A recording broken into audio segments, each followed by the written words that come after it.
Chega mais, nação, muito bom dia para todos vocês, uma ótima terça-feira e vamos juntos aqui analisar as últimas informações do Flamengo.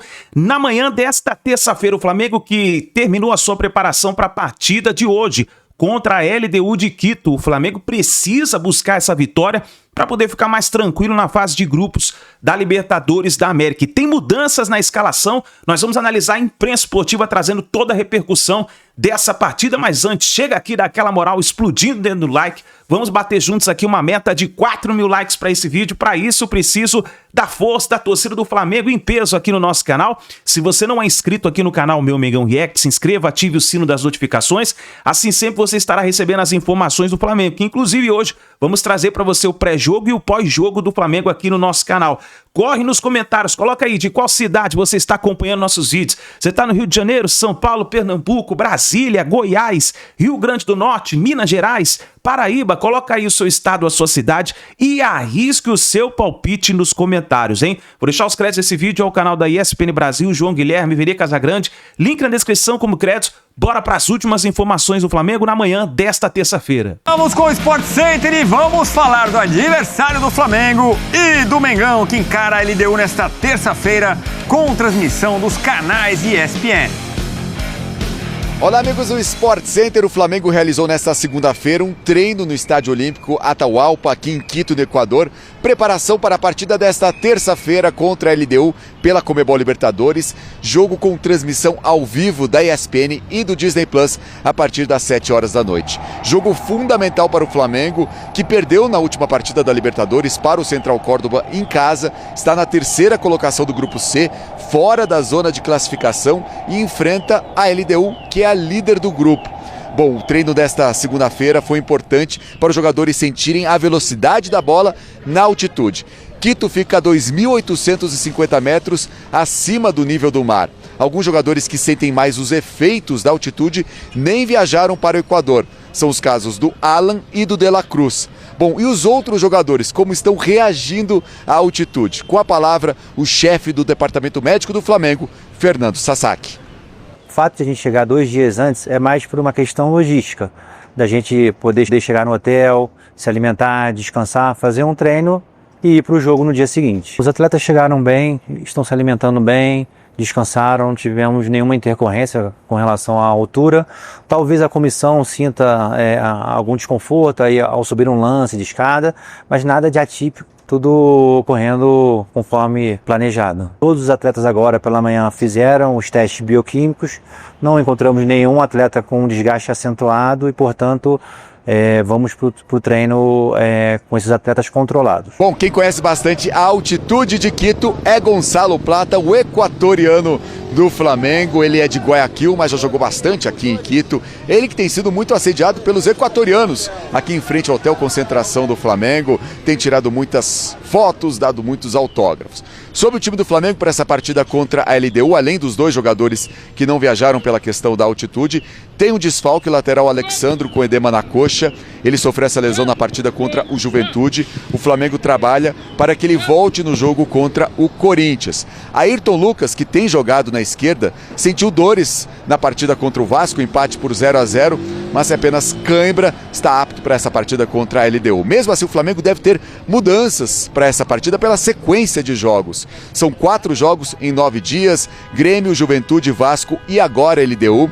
Além disso, o técnico Felipe Luiz escalou força máxima na partida contra o Vasco, então pode mexer no time também pensando no estilo de jogo da LDU. Estou reforçando o convite nesta terça-feira, jogo importantíssimo para o Flamengo. LDU e Flamengo, Conmebol Libertadores, 7 horas da noite, transmissão ao vivo da ESPN e do Disney Plus. Bom, Mendel, tá aí, ó, o Felipe Luiz pensativo. Quem que eu vou escalar contra a LDU? Será que eu boto o Pedro de titular? Enfim, tem um grande elenco. O técnico está pensando igual ele, né? Gostei de ver. Mas vem de uma derrota na Libertadores contra o Central Córdoba que foi muito impactante para a nação rubro-negra. Quer dizer, é um jogo contra a LDU na altitude, com desfalques, não vai ser parada simples para o Flamengo, não. Sim, é o jogo mais difícil do Flamengo na primeira fase, né? Até pelas circunstâncias do jogo. É um adversário que tem qualidade, não é um dos principais da fase de grupos, mas joga em casa na altitude que é sempre temida. O Flamengo muitas vezes teve que poupar jogadores atuando na altitude por conta do calendário, né? Mas agora com uma derrota na rodada anterior, é um time que precisa dar resposta rapidamente.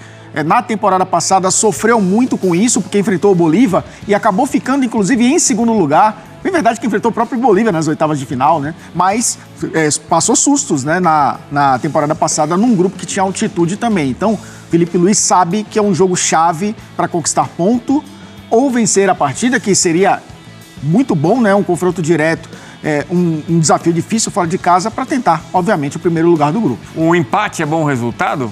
Olha, pensando que perdeu na rodada anterior, o empate, talvez pelo cenário, seria um resultado razoável, porque você ainda tem outras 3 rodadas para conseguir uma classificação para a próxima fase. Mas pensando em ter tranquilidade, pensando no primeiro lugar do grupo, vencer é um resultado que talvez entre na conta como prioridade, Edu. Até porque o Flamengo precisa marcar território na Libertadores também. É um dos favoritos ao título e, na prática, precisa provar isso em qualquer cenário. Independentemente, até a gente sabe que, claro, os desfalques, tudo isso pesa, mas o Flamengo precisa marcar o seu território na Libertadores também em cenários dessa forma. Assim como o Flamengo vai tentar sair amanhã da situação que se enrolou, mas é na altitude, hein? Eu fiz as contas aqui, né? Todo mundo pode fazer, só pegar a tabela. O negócio é o seguinte: 3 pontos, vai jogar contra a LDU, que já tem 4, pode ir a 7 se vencer. E o Central Córdoba, que venceu o Flamengo nesse jogo aí, que a gente vê o gol do De La Cruz, também tem os mesmos 4 pontos, recebe o Táchira, pode vencer. E aí a gente pode ter uma configuração amanhã dos 2 com 7 e o Flamengo com 4. Num segundo turno que, Pedro lembrou aqui no intervalo, né, Pedro? O Flamengo vai fazer os 2 últimos jogos em casa, mas é duro você carregar uma pressão, uma desvantagem aí para as últimas rodadas, mesmo jogando em casa. E em casa vai ser a LDU. O Flamengo precisa travar a LDU amanhã, e não só travar que eu digo de campo. Empatezinho tá bom? Tá. O empate tá bom. É claro que o torcedor do Flamengo, quando ele olha pra tabela, ele não quer que o time passe 2 jogos sem vencer na Libertadores, que foi o caso do Central Córdoba e a LDU agora. Só que o empate amanhã ele trava a LDU. A LDU não dispara e você ainda joga com ela em casa. Eu não acho também que Central Córdoba vai ganhar tudo daqui pra frente e o Táchira vai ficar pra trás. A briga é esse adversário de amanhã. O problema é que você já chega na altitude, mas quando você chegar na altitude com 5 pontos, 7 pontos, 2 vitórias, o Flamengo chega com uma derrota pro Central Córdoba, que talvez não se imaginasse. E aí você tem que sair para jogar lá. Muitas das vezes você escolhe quem pode jogar, vai entrar em campo quem sentiu menos efeito, vai se fechar. Não, o Flamengo amanhã precisa jogar. Isso talvez seja um fator diferente de quando a gente viu outros times jogando por lá. Uma coisa é você entrar e vencer porque se fechou e achou o gol, se fechou o time... O Flamengo precisa jogar, isso muda. Mas o empate amanhã não é mau negócio, filho. Pelo desenho do grupo, pela circunstância do jogo, porque você não vai ter em campo, você não tem todo mundo à disposição. Então também não entrar nessa de que amanhã é só a vitória inteira. Calma, dá para se classificar, só que você não pode começar a se distanciar muito, porque é o que aconteceu nos outros anos. É decidir fora oitavas, é decidir fora quartas, sabe? Você já cai para o pote 2 depois ali, num sorteio de mata-mata. Então amanhã você precisa travar a LDU, não só em campo. Mas sim, evitar que se dispare, porque depois você começa a fazer a conta muito cedo, né? Como tem acontecido em fase de grupos com o Flamengo, né? Isso tem acontecido com adversários até inferiores, né? Lembrar de Alcas, Umblense. O ano passado o Flamengo ficou em segundo no grupo. Porque bem ou mal ainda tem bola sendo jogada. Sim, mas, sim, sem dúvida. Agora, o ano passado o Flamengo teve que decidir seus jogos fora de casa. E num deles acabou ficando pelo caminho. Eu acho que assim, a diferença é o futebol que o Flamengo jogou até agora, de maneira geral. Assim, As duas, né? Os dois não foram. Os 2 jogos não foram bons do Flamengo. O primeiro também não foi uma boa exibição. E é diferente que a gente fala de brasileiro, que a instituição virou e falou, aqui é sério. O Central Córdoba talvez tenha que poupar aqui porque o olho é brasileiro, também teve isso. Isso eu acho até que pode, obviamente, assim, quando a gente fala que é muito legal um clube como o Flamengo olhar para o seu elenco e falar, não, pera lá, o brasileiro eu vou levar muito a sério, porque, repito, eu acho que em anos passados o Flamengo em alguns momentos não precisava ter feito as escolhas que fez, mas fez, e o resultado é esse, né? O Flamengo ganhando menos brasileiros. O Flamengo com esse elenco não ter ganho nenhum dos últimos 3 títulos brasileiros é bem impressionante, porque essa questão do elenco que a gente fala não é de agora, não é que começou este ano e a gente fala do elenco do Flamengo, não. Todo ano a gente fala a mesma coisa, mas eu acho que agora o brasileiro vai ser tratado de uma maneira distinta. Mas é óbvio que se o time correr algum risco na fase de grupos da Libertadores, aí você não tem o que pensar. É óbvio que o Flamengo não pode se dar o luxo de dizer, não, o brasileiro é minha prioridade, eu vou tratar com toda a seriedade. Tem horas que, eventualmente, você vai ter que dizer, e acho que não estava nos planos perder para o Central Córdoba no Maracanã, evidentemente, isso bota uma pressão um pouco maior para esse jogo. Eu ainda acho que, assim, olhando para o nível dos adversários e tudo mais, mesmo que o Flamengo viesse a perder, e se me dissessem, você aposta no Flamengo classificado, mesmo que ele perdesse amanhã, eu apostaria no Flamengo classificado. Eu também. Porque são 3 confrontos, se ele 2 perder, em casa. Hein? Aí ele perde, ele tem 3 jogos. Se ele perder amanhã, restam 3. Isso, não, ele tem que pensar em ganhar. Claro. Em casa, LDU e Tátira nem se negocia. Mas ele tem que pensar em ganhar fora. Do Córdoba fora de casa. Que também não é um absurdo imaginar isso. Porque o Flamengo, se ele perde amanhã, e os dois vencem... Mas eu concordo com o Pedro em relação cara, mesmo o empate, tá longe de ser terrível o resultado amanhã. É óbvio que você pensa, perder em casa do Central Córdoba, então você tem que compensar e ganhar da LDU. Fora que, teoricamente, sempre foi visto como o jogo mais difícil da... Aí talvez você tenha que dar o troco no Central Córdoba. O Flamengo fora. Tem derrota lá em 2019, 2-1. Tem vitória em 21, 3-2. Então já ganhou. E a questão da altitude não é a mais, né? Mas o Flamengo, ano passado, em Bogotá, 2.600, o Flamengo sentiu. Sim. Foi o jogo em que o Alan, vendo o Alan jogar, eu falei, ele entrou no segundo tempo. Falei, o Alan nem vai. Ele nem vai. E ele foi bem naquele segundo tempo. A impressão é de que esse cara entrou e tudo bem. Não, tudo bem nada. Esse aí nem viaja. Ele tem um problema, não viaja. Então não viaja de La Cruz, não viaja o Alan. São jogadores que têm problema na altitude. Alexandro Você não consegue... uns vão ter, outros não. Mas assim, que afeta o rendimento, seguramente. Principalmente para um atleta. Não é? Mas é preciso saber jogar nessa situação para superar essa altitude que tira um pouco da sua capacidade de responder à partida com 100% do que você pode e ainda ganhar do adversário. Vai ser um jogo duro, difícil. O meu único ponto, ele vai voltar ao início do nosso programa. O Flamengo não vencer amanhã não é o fim da Libertadores. O Flamengo não vencer amanhã não decreta que o trabalho do Felipe Luiz está em queda. O problema é como você tratou o jogo contra o Central Córdoba. Machuca muito. Mas o Flamengo que tropeça em fase de grupo do ano passado era um Flamengo que não tinha nem cara. O Flamengo, e disse que levantar taça ali com o vice-presidente no campo era mais importante que estreia de Libertadores. O Flamengo que tropeça em fase de grupo no ano retrasado, era um Flamengo que também não tinha cara. Esse Flamengo de agora, ele tem condição, o Central Córdoba, que não é de Córdoba, ele tem condição de fazer um resultado lá, ele tem que se colocar numa posição de vai vencer a LDU e Tati, isso não é para negociar depois de tropeços que você já teve em casa. O Flamengo é um time para vencer os 3 jogos em casa, depois você vai vendo como é que são os jogos fora.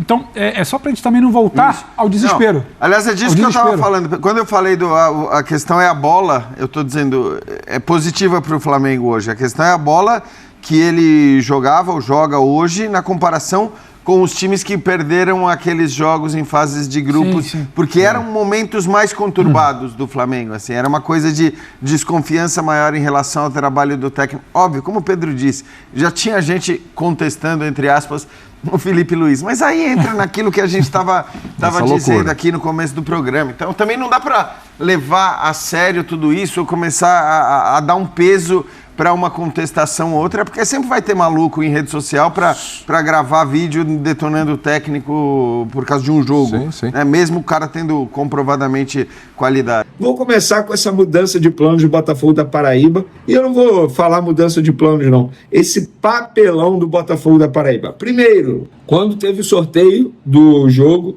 que caiu Flamengo e Botafogo da Paraíba, nós trouxemos a informação que o Botafogo da Paraíba estava recebendo muitas ofertas para vender o mando de campo. O Alexandre Galo fez gracinha em entrevista, dizendo, tem um jornalista do Rio de Janeiro aí, dizendo que a gente recebeu proposta, mas não vamos vender de jeito nenhum, dinheiro, papapá, não sei o quê, blá, blá, beleza. Falou que era, enfim, criticou o jornalista, que no caso... Vene Casagrande, aí começou a venda de ingresso para o jogo ocorrer no estádio Almedão, em João Pessoa, botou o valor de ingresso R$400, Procon entrou na jogada, e sabe o que eles fizeram? Venderam o mando de campo.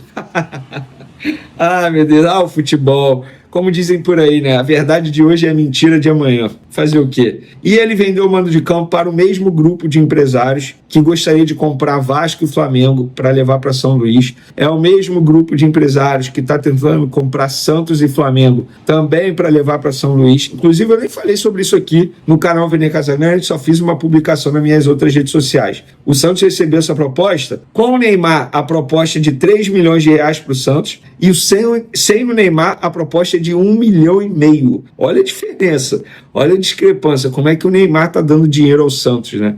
Mas enfim, sobre o Botafogo da Paraíba e Flamengo, o Botafogo da Paraíba vendeu o mando de campo para ser realizado em São Luís, lá no Maranhão, e eles vão ganhar 4 milhões de reais em dinheiro, e aí mais 2 milhões eles vão deixar de ganhar e tal. Então, para o Botafogo da Paraíba, será aí, digamos, uma operação que para eles vai render, entre aspas, 6 milhões de reais. 4 milhões em cash, em dinheiro, e mais 2 milhões aí que eles não vão precisar gastar com operação de jogo e tal. Então, para eles, financeiramente, vale a pena. Eu só critico essa papagaiada toda de reclamar de jornalista, de dizer que não vai vender, que a torcida é isso, a torcida é aquilo. Aí começa a vender ingresso, viu que a procura foi baixa, óbvio, valor lá em cima. Todo mundo sabe que Flamengo na Copa do Brasil dificilmente vai colocar o time principal. O torcedor não é bobo, né? Não é bobo pagar R$400. Isso é absurdo. Valor de Copa do Mundo, pô. Absurdo. Acho que no fim das contas, o Botafogo da Paraíba fez aquilo que eu achava que deveria fazer mesmo.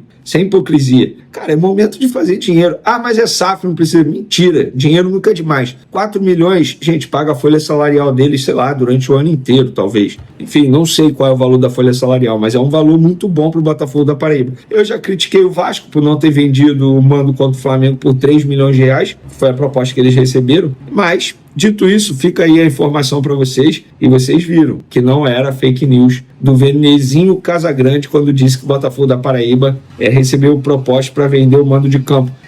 Tinha uma outra proposta também para Brasília, Maria Garrincha, mas o valor era menor, por isso que eles não venderam. Agora vamos para o assunto principal desse vídeo, galera. A imprensa inglesa informando que o Everton não quer exercer a compra de Alcaraz e o Alcaraz pode ser devolvido ao Flamengo. Vamos lá. Para ele bater a meta, ele precisa jogar todos os jogos até o restante da temporada no futebol inglês como titular. Algo que dificilmente vai acontecer. Ah, beleza, o que acontece se não bater a meta? E aí, se o Everton quiser, pode exercer o valor da opção de compra, que é o mesmo valor. A opção de compra está ali, se torna obrigação se ele bate a meta. Como dificilmente ele vai bater a meta, se torna opção. E aí a imprensa inglesa está dizendo que o Everton não tem interesse, que negociaria com o Flamengo para pagar metade desse valor. Isso, segundo a imprensa inglesa. E aí eu fui ouvir o Flamengo, vou até botar na conversa aqui para ver se procede. A pessoa respondeu, não falaram nada com a gente, nada mesmo. Se eles não comprarem, a gente tenta vender para outros, porque tem outros clubes procurando. Beleza. E aí me veio a dúvida,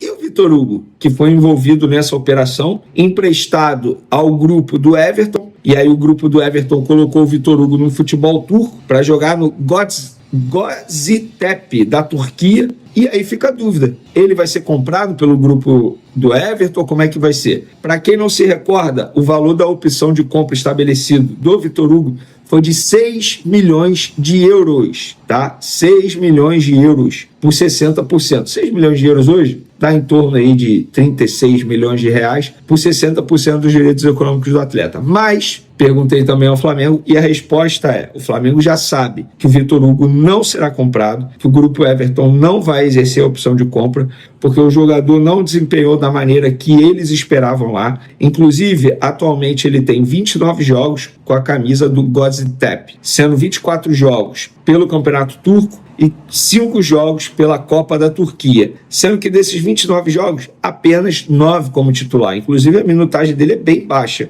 1.208 minutos no total. Ele tem 2 gols e nenhuma assistência dada. Ele está atualmente com 20 anos. Beleza, ele não será comprado, será devolvido ao Flamengo, porque o contrato dele vai até o dia 30 de junho com esse grupo aí. Aí ele é devolvido ao Flamengo, retorna ao Flamengo ali, para começar os trabalhos em julho. E o Flamengo, o que deseja? O Felipe Luiz quer utilizá-lo? Também tem a resposta. O Felipe Luiz, a comissão técnica e a diretoria entendem que ele não se encaixa no estilo de jogo do técnico Felipe Luiz e ele não será utilizado. A ideia da diretoria do Flamengo é reemprestá-lo, ou seja, conseguir emprestar para um outro clube. E aí, pelo que me falaram no Flamengo, já tem clubes da Europa, da Grécia, interessados no jogador e outros clubes brasileiros fizeram sondagem. Mas a ideia do Flamengo é emprestar novamente, não é ficar com o Vitor Hugo de maneira fixa aqui no Flamengo. Inclusive, eu vou até ver o tempo de contrato dele com o Flamengo. Vamos ver aqui até quando vai o contrato dele com o Flamengo, porque isso é importante para o Flamengo emprestar. O tempo de contrato dele com o Flamengo é até dezembro de 2028. Tem muito tempo ainda, dá tempo de emprestar sim, ele se desenvolver mais, quem sabe ser comprado por esse futuro clube. Mas respostas. Alcaraz, até o momento o Flamengo não foi comunicado pelo Everton sobre esse possível retorno do Alcaraz, dessa possível não compra do Alcaraz, e o Vitor Hugo, o Flamengo já tem a resposta que ele não ficará lá, que ele vai ser devolvido, e o Flamengo já trabalha para emprestar esse jogador porque o Felipe Luiz não quer utilizá-lo. Para fechar nosso vídeo, galera, eu vou dar a minha opinião. Nesse momento, o Flamengo está finalizando a preparação para pegar a LDU nessa terça-feira. O time que eu mandaria a campo nessa terça-feira: Rossi, Wesley, Léo Ortiz, Danilo, Varela na lateral esquerda, tá? Alexandre ausente, não colocaria o Ayrton Lucas. Meus dois volantes, Pulgar e Gerson, botaria o Gerson como volante. Arrascaeta no meio. Plata, para mim, tem que jogar. O jogador acostumado a jogar na altitude tem que jogar, tem um vigor físico absurdo, uma intensidade absurda. Colocaria Luiz Araújo na ponta esquerda, jogador que tem pouca minutagem nos últimos jogos, ou seja, tá bem fisicamente, e ele foi bem na última vez que o Flamengo jogou na altitude, e eu colocaria o Juninho de centroavante. E vocês? Por que o Juninho? Para eu justificar. Por conta do vigor físico também. O Juninho é um cara que tem um vigor físico muito bom, avantajado, digamos assim. Então, eu colocaria o Juninho. E vocês? Qual seria a escalação de vocês para essa terça-feira? Tamo junto, galera. É isso aí, nação. E essa deve ser a provável escalação para a partida contra a LDU, né? Eu acho que o Felipe Luiz, de acordo com a preparação que ele fez para essa partida, vai poupar aí, por exemplo, o De La Cruz, que não vai jogar, né? Nem viajou. O Alan também nem viajou.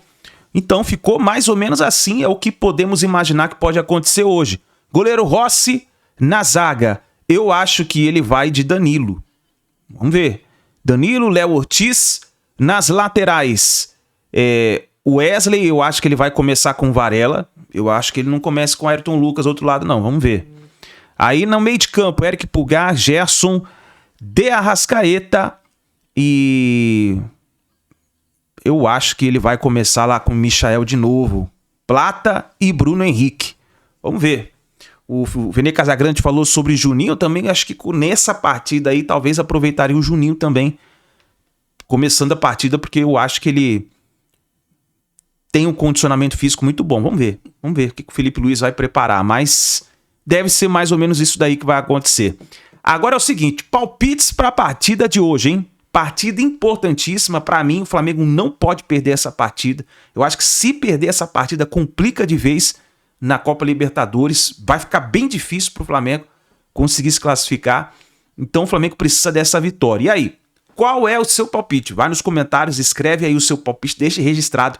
Eu vou deixar meu palpite registrado. Para mim vai dar Flamengo 2-1 em cima da LDU. Eu acho que o Flamengo vence essa partida.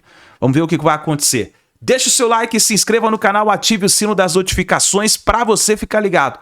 Assim que a gente tiver mais notícias e informações do Flamengo, vamos trazendo para vocês. Grande abraço, a gente se vê no próximo vídeo.